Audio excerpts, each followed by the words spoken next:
ஸ்ரீமத் பாகவதம் 127ஆம் பகுதி. அவன் அனுப்பி வைத்த அசுரர்கள் எல்லோருமே ஒருவர் பின் ஒருவராக யமனுலகம் சென்று விட்டார்கள் என்று அறிந்தபோது அவனால் நம்பவே இயலவில்லை.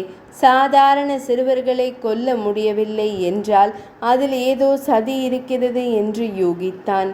என்ன என்பதுதான் அவனுக்கு புரியவில்லை. அதை புரிய வைக்க வந்தார் நாரத மாமுனிவர். என்ன கம்சா, ஏதோ கவலையில் இருக்கிறாய் போலிருக்கிறதே என்றபடி அரண்மனைக்குள் நுழைந்தார் நாரத முனிவர். கவலையா? எனக்கா? சேச்ச, அதெல்லாம் ஏதுமில்லை நாரதரே. கலக்கத்தை மறைத்து கொண்டு பதில் கூறினான் கம்சன். கம்சா, உன்னை போன்ற நல்லவர்களின் நலத்தில் அக்கறை கொண்டவன் நான். என்னிடமே மறைக்கிறாயே? போகட்டும், நீ மறைத்தாலும் நான் எனக்கு தெரிந்த உண்மையை உன்னிடம் ஒழிக்கப் போவதில்லை. ஆனால் அதை சொல்வதற்கு இது சமயமா என்றுதான் தெரியவில்லை. தயங்குவது போல நடித்தார் நாரத மாமுனிவர். ஒரு விஷயத்தை சொல்ல வந்து சொல்லாமல் போனால் எதிராளியின் மனம் எப்படி தவிக்கும் என்று அவருக்கு தெரியாதா என்ன? அது போலவே ஆர்வத்துடன் கேட்டான் கம்சன். நாரதரே, உண்மையை சொல்வதற்கு சமயம் என்ன, சந்தர்ப்பம் என்ன, விஷயத்தை கூறுங்கள் என்றான். சரி, அப்படியானால் நீ முதலில் சொல். எதை குறித்து சிந்தித்து கொண்டிருந்தாய்? பிருந்தாவன பிரதேசத்தில் அடுத்தடுத்து பல அசுரர்கள் யாரோ சிறு பாலகர்களால் கொல்லப்பட்டதாக தகவல் வந்தது.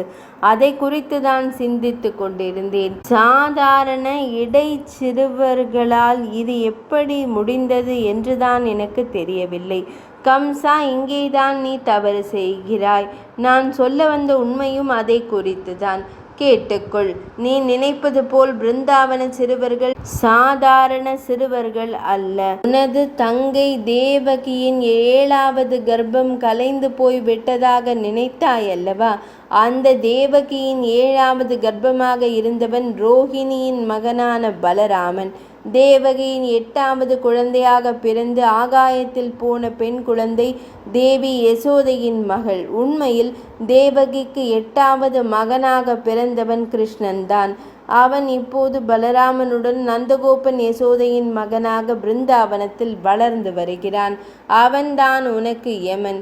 என்ன சொல்கிறீர்கள் நாரதரே? நீங்கள் சொல்வதெல்லாம் உண்மையா? பதறினான் கம்சன். நான் பொய் பேசுவதில்லை என்பது உனக்கு தெரியாதா என்ன? கூறுவதை கூறிவிட்டேன்.